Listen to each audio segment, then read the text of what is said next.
sejahtera buat saudara dan saudari. Kembali lagi bersama dengan saya dalam Renungan Saat Indah bersama Tuhan setiap hari di Hope Media Channel Sabah.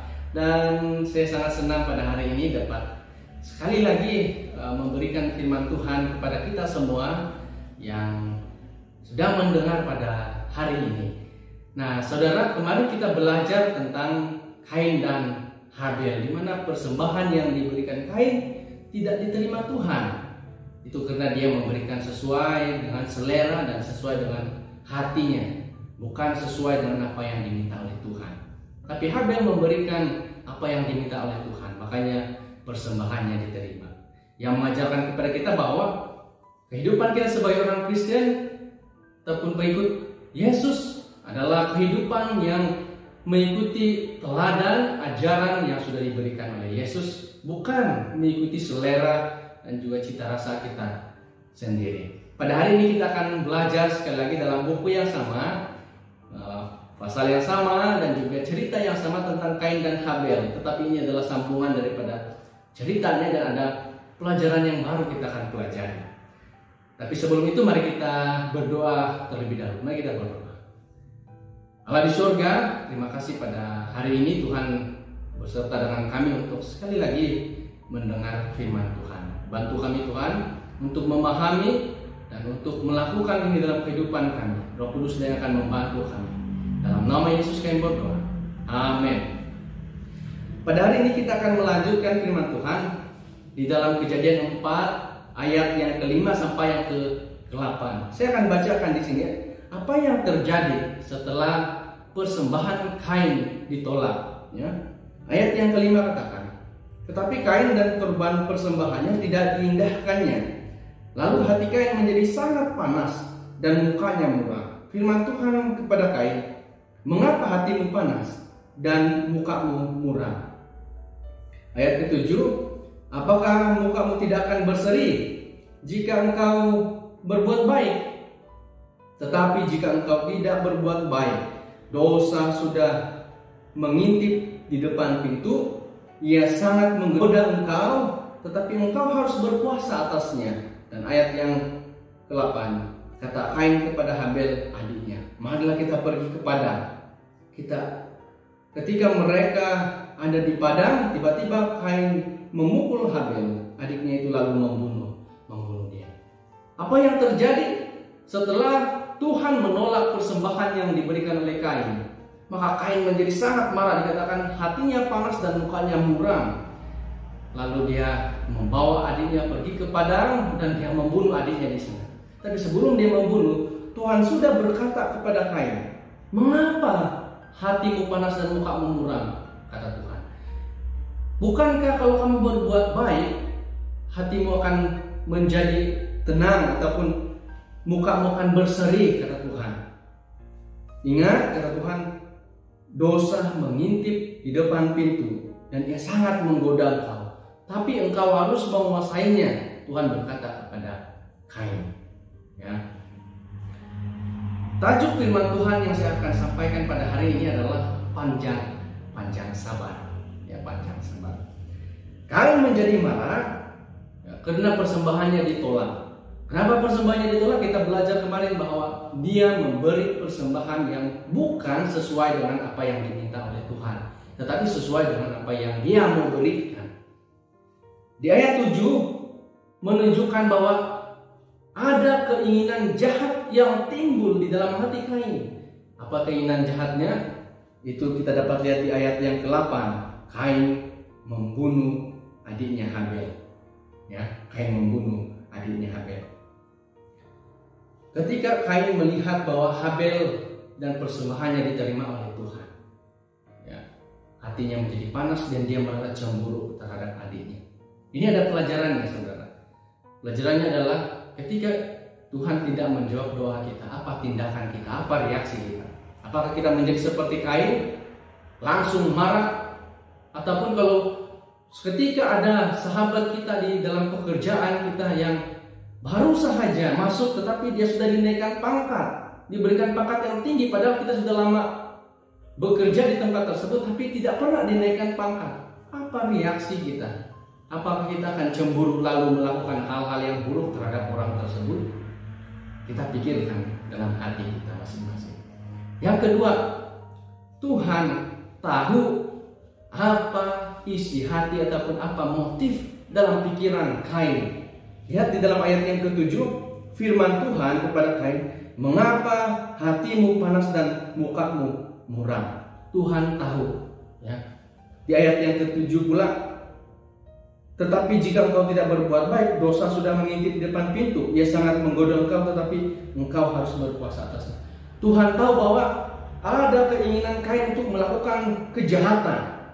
Ya, Tuhan tahu ada keinginan Kain untuk melakukan satu kejahatan kepada adiknya. Pelajarannya adalah Tuhan tahu apa motif dalam pikiran kita. Apakah itu motif yang jahat atau motif yang baik. Makanya kalau kita melakukan satu pekerjaan untuk Tuhan, pastikan kita benar-benar melakukan itu dengan motif yang benar. Ya, karena Tuhan yang Maha tahu. Dan pelajaran yang lain adalah jangan menghakimi orang lain. Jangan menghakimi apa pikiran orang lain, karena kita tidak dapat membaca pikiran orang lain. Hanya Tuhan yang dapat membaca. Tuhan tahu motif jahat dari Kain, dan Dia menegur Kain untuk tujuannya, ya, untuk menyadarkan juga menasihati Kain supaya tidak melakukan kejahatan tersebut, untuk menasihati Kain supaya dia sadar akan kesalahannya dan dia menjadi sabar untuk memutuskan keputusan apa yang harus dia pikirkan. Apakah benar yang dia mau lakukan itu ataupun tidak. Ya, Tuhan menegur Kain supaya Kain tahu, ya, Kain sadar akan apa yang dia mau sedang pikir.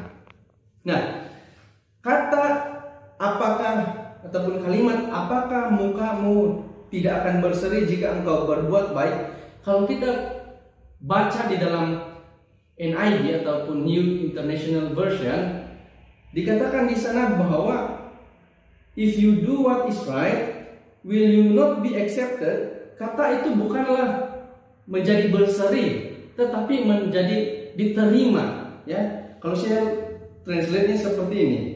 Kalau kamu lakukan apa yang benar, Tuhan katakan, tidak kamu diterima. Ya, tidaklah persembahanmu diterima, hai Kain. Di sini kita dapat melihat bahwa Tuhan sedang memberikan satu kesempatan kepada Kain. Ya, satu kesempatan kepada Kain. Pertanyaan yang Tuhan sampaikan kepada Kain itu adalah pertanyaan untuk memberitahukan kepada Kain bahwa Tuhan akan menerima persembahan Kain bila mana Kain memberikan persembahan yang benar kepada Tuhan.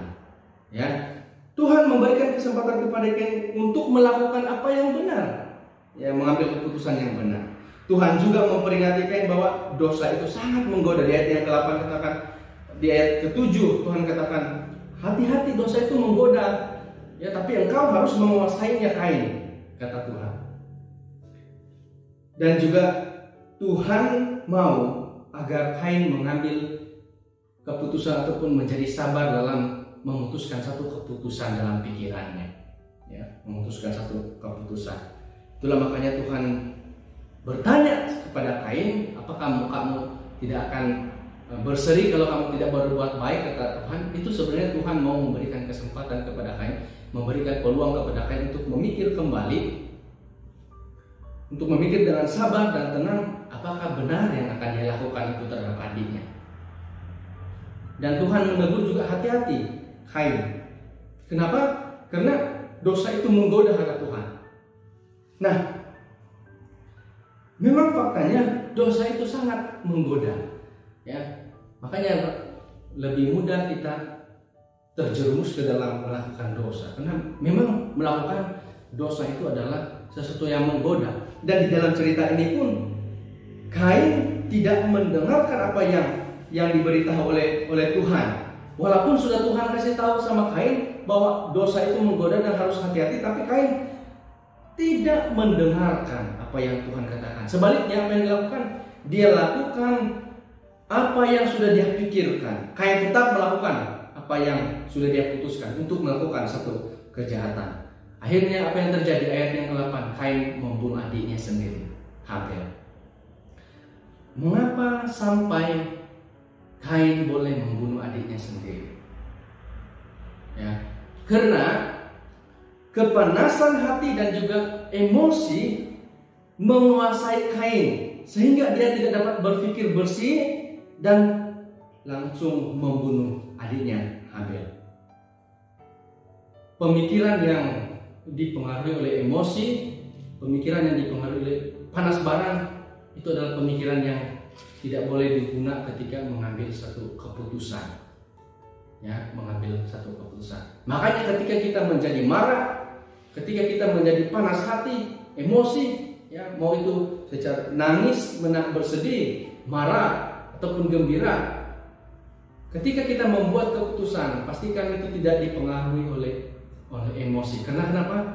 Karena emosi akan mempengaruhi keputusan apa yang akan terjadi, dampak apa yang akan terjadi pada keputusan tersebut. Itulah sebabnya diperlukan penguasaan diri. Ingat, buah terakhir dalam buah-buah roh dalam buku Galatia adalah penguasaan diri. Ya, penguasaan diri ini sangat penting.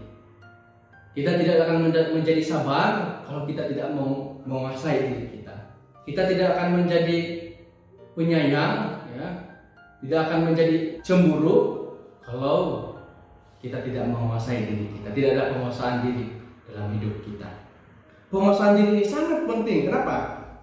Ia membantu kita mengelak daripada melakukan sesuatu keputusan, mengambil suatu keputusan ataupun melakukan suatu kesalahan yang nantinya akan memberi pengaruh yang negatif, dan itu akan berdampak lama dalam kehidupan kita, seperti Kain.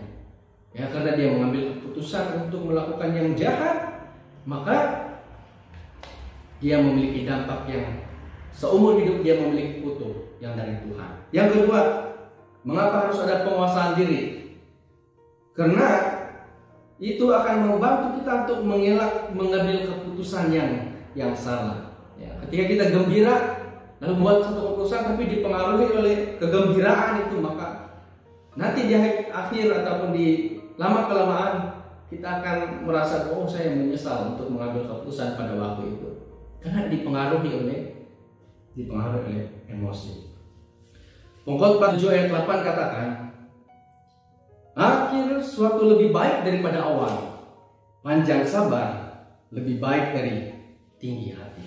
Yang membuat Kain itu pendek sabar ataupun yang tidak sabar adalah karena dia tinggi hati. Ya, tinggi hati. Kenapa? Karena Kain merasa bahwa dia adalah abang dan Habel adalah adik. Dia mementingkan posisinya. Ya, boleh saja dia memikirkan hal tersebut, dan boleh saja Kain memikirkan bahwa oleh karena dia abang, maka persembahannya itu lebih layak daripada Habel. Mementing ataupun tinggi hati. Tapi ketika kita memberi suatu persembahan kepada Tuhan ataupun melakukan sesuatu, maka harus dihindari ini tinggi hati, ya. Ini kesombongan dalam hidup kita. Kenapa? Karena Tuhan tidak menyukai kesombongan. Pada hari ini kesimpulan pelajaran kita adalah ketika kita berada dalam posisi yang sepertinya tidak adil, ya, seperti Kain, sepertinya dia apa yang terjadi pada dirinya adalah tidak adil sepertinya, tapi sebenarnya itu adalah kesalahan Kain sendiri. Ketika kita berada pada posisi yang tidak adil ataupun mau mengambil keputusan, pastikan itu tidak dipengaruhi oleh emosi, ya. Dan kita harus bersabar ketika kita mengambil satu keputusan, supaya itu mengelak kita daripada melakukan suatu keputusan yang salah. Panggilan buat kita pada hari ini, mari kita mempraktikkan kesabaran dalam hidup kita. Apapun yang kita lakukan, praktikkan kesabaran. Menanti dengan sabar, mengambil keputusan dengan sabar, dan jangan terburu-buru. Dan jangan diikuti dengan, ketika mengambil keputusan, jangan diikuti dengan emosi. Semoga Tuhan memberkati saudara pada hari ini. Mari kita berdoa.